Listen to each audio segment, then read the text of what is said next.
Okay, hey there everyone. So I'm going to label this video America's Disdain for Democracy.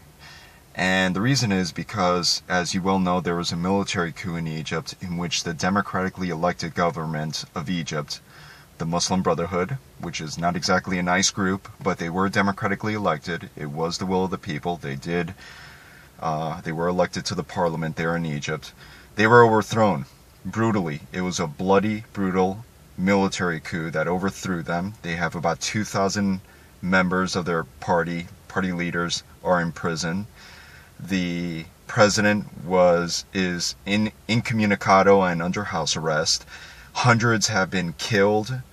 Others have been beaten, tortured, and also in prison. Regular, grassroots activists that have taken to the streets in the aftermath of this military coup. And incredibly, Lindsey Graham, who of course is just one person, but his views are shared by both Democrat and Republican alike, on a show called State of the Union on CNN, part of the Sunday carousel of punditry, which I don't bother to watch.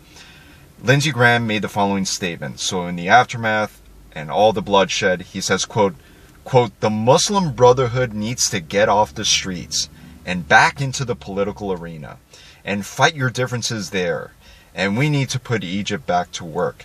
So it's the Muslim Brotherhood that he's lecturing, not the people that overthrew them undemocratically and in a brutal military coup. He's not lecturing them about stopping the violence and stopping the killing.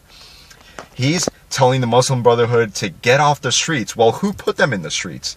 And they need to get back into the political arena. They were in the political arena. They were there fighting things peacefully and democratically. Now, I don't think that they stand for the right ideas, but still, they were in the political arena. They were kicked out of the political arena. And now Lindsey Graham is saying they need to get back into the political arena now that their activists are in prison, their presidential candidate is in jail. I mean, why not call for the military to release those people so that they can get back into the political arena? The point is that Lindsey Graham and the rest of the elite, they don't care about democracy. They don't care that the will of the Egyptian people has been cut off by this military coup. That is a profound disdain for democracy, because democracy means respecting the election results. You have to respect it even when your opponent and people who you disagree with win. That's what democracy is all about. You don't always win, and when people that you disagree with win, you have to accept that. But the United States doesn't accept that. We don't believe in democracy. We only believe in democracy if it's a tool for us to gain power in these countries. Then it's okay.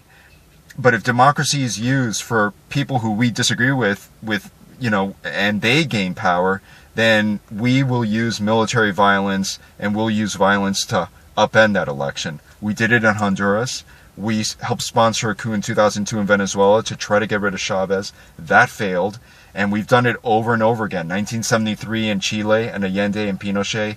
The United States does not stand for democracy in the world. That's something that many Americans just profoundly don't get. And we're seeing it play out in Egypt today, and by these comments by Lindsey Graham. The disdain for democracy is palpable.